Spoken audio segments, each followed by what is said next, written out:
Ladies and gents, good morning. Yes, I'm here to talk about ballast water management, the P&I dimension. Now, to answer the question there, I believe that 2017 will be the year that we see this convention ratified and come into force. The reason I say that, hang on, really is what's going on right now. Since March this year, we are dangerously close to the 35% margin. Now, what does that mean? That means that it's only going to take one of the big registries or members of the convention or of the IMO to go forward and make this come into force. The two that stand out there for me would be either India or Panama. Now, once they do so, it's on. You will then have 12 months before it comes into effect and before the clock starts ticking to be compliant with it. Now, I'm not here to reinvent the wheel or tell you all what's going on. It's a very large topic. I'm here to talk about the insurance aspect. But there have been developments in the last few months, and I suspect this will be the year that we see the larger and greater issues come into force. Now, on the IMO front, I totally agree. They're not going to take it back.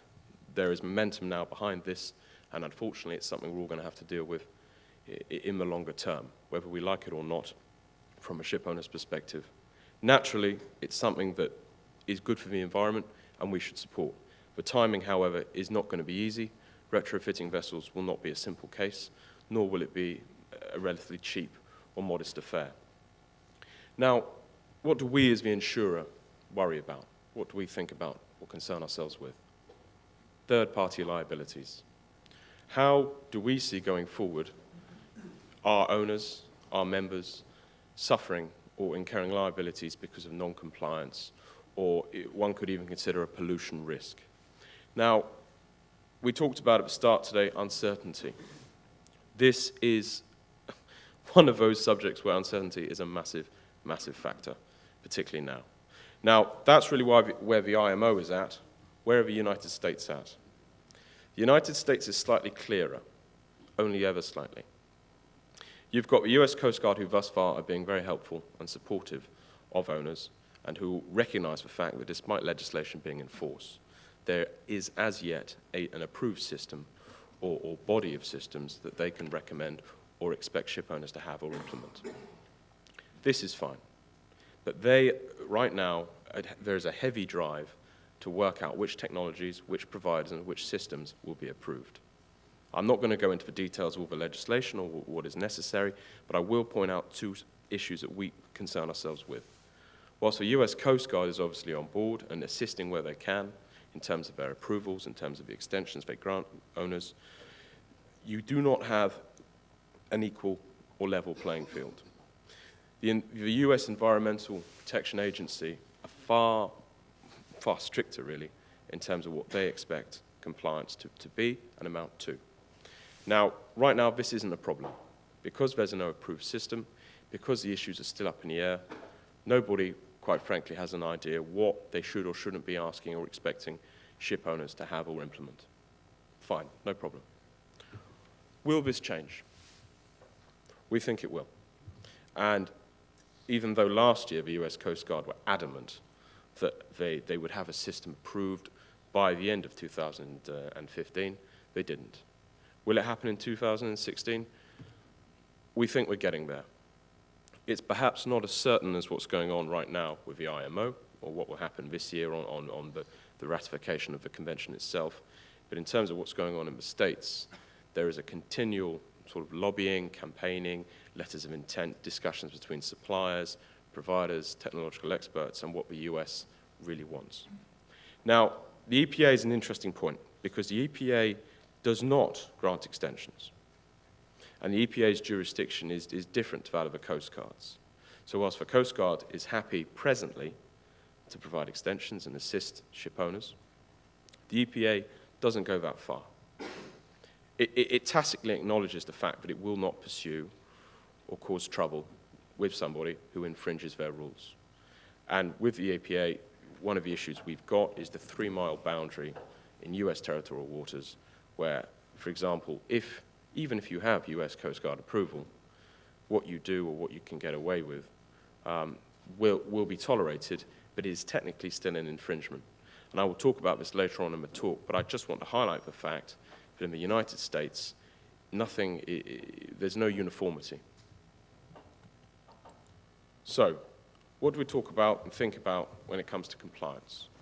And obviously, everyone will be out there looking and worrying about how do I upgrade my fleet, what should I be investing in, who should I be talking to? It's not easy. Now, with the IMO, once the convention is ratified, there will then be a 12-month period in which it will come into force thereafter. That gives owners a certain amount of certainty on the basis that once that clock starts ticking, once the convention is ratified, you will have a year to get yourself ready and prepared and understand exactly what's going on or what time you have to work with to prepare your ships or retrofit them. Now, what is critical and what is actually a moving feast right now relates to the IOP renewal surveys, which is really the initial deadline. The IMO agreed and ratified, or not ratified, but agreed in one of its committee meetings, I think back in 2013. And this stipulates that once the convention is ratified, ship owners will have until the repairs must be done before, as before, or up until the next IOPP certificate renewal. Now, what does that suggest to you and me? That suggests to you and me that once you know it's being ratified, and once the game is afoot, owners will be quite keen to bring forward, potentially, these surveys. And I don't think you can do an IOPP individually. I think you have to bring forward load line certification as well, all these surveys. But if they do so, then before, obviously, the convention comes into force, they will have bought themselves additional time. What does this mean in effect? Will this mean a bottleneck when it comes to dry dockings? Will it lead to everybody out there preparing themselves quite quickly to respond or extend the time they've got to work with? What are other bodies doing to represent or extend or appeal to the IMO for understanding? That's going on right now. Liberia has put forward a letter. I think there'll be an approach in April this month at one of the committee meetings by the Liberians to change the rules, going even beyond what they currently stipulate in terms of a compliance period for owners once ratification has come into force. But what can you do now? What owners can do now is try and stay abreast of all the different systems going on.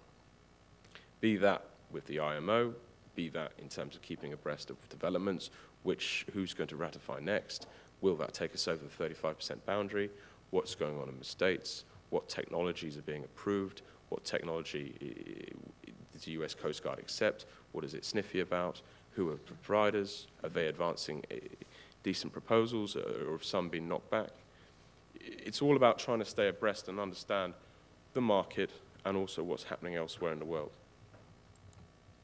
So, when we, the insurer, look at the problem, what do we foresee?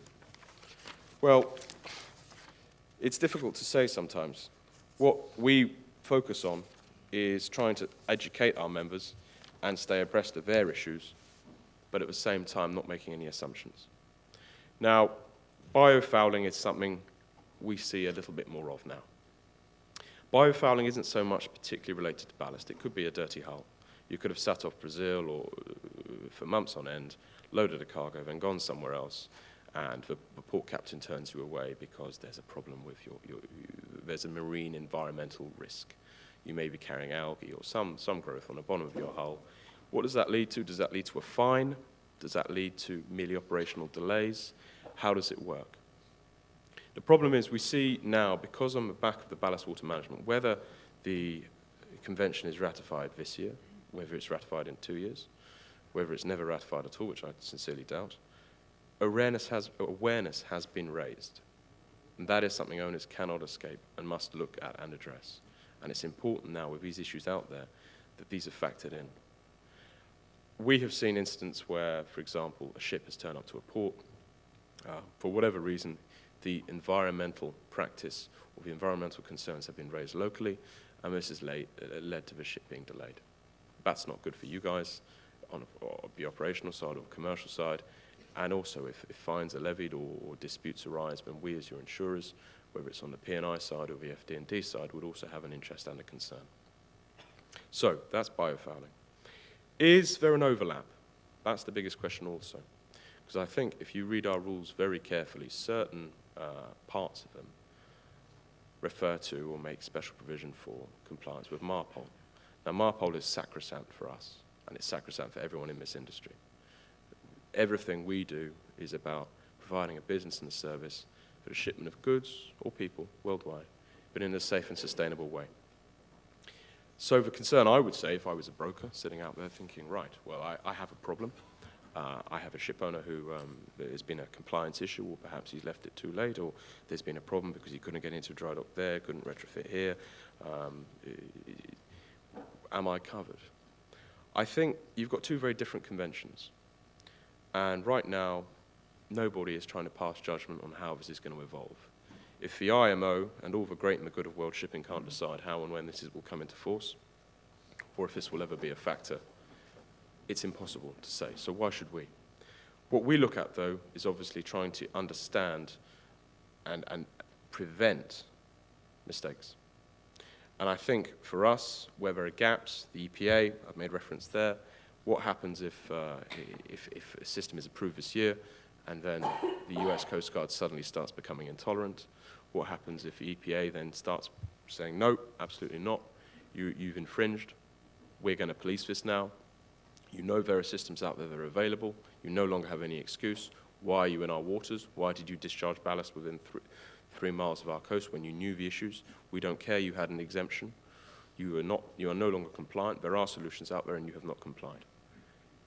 Where would that leave you under your charter party? Where would that leave you under your P&I? Difficult to say right now. Under your charter party, there may be issues complying with local regulations, and we would encourage owners, particularly in the tanker industry, to think about that.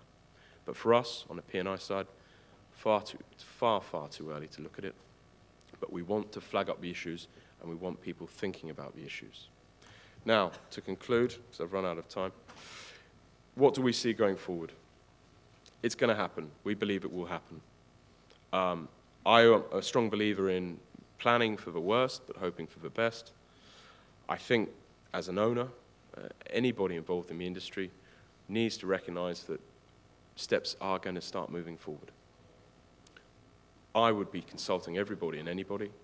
Events like this are perfect, where you will have different bodies, whether it's your insurers, the service providers, port officials or whatever, coming forward and explaining what they think or how they see matters developing. Information is key. I mean, there are many owners right now who wish they were tanker owners. Particularly, I think, if you've got access to Intertanko, these guys are another classic example of an industry body who do a lot of lobbying, a lot of information collection, and a lot of investigations to all of this for your benefit. And after all, that's it. You've got to look ahead, and you've got to expect it's coming. Thank you very much.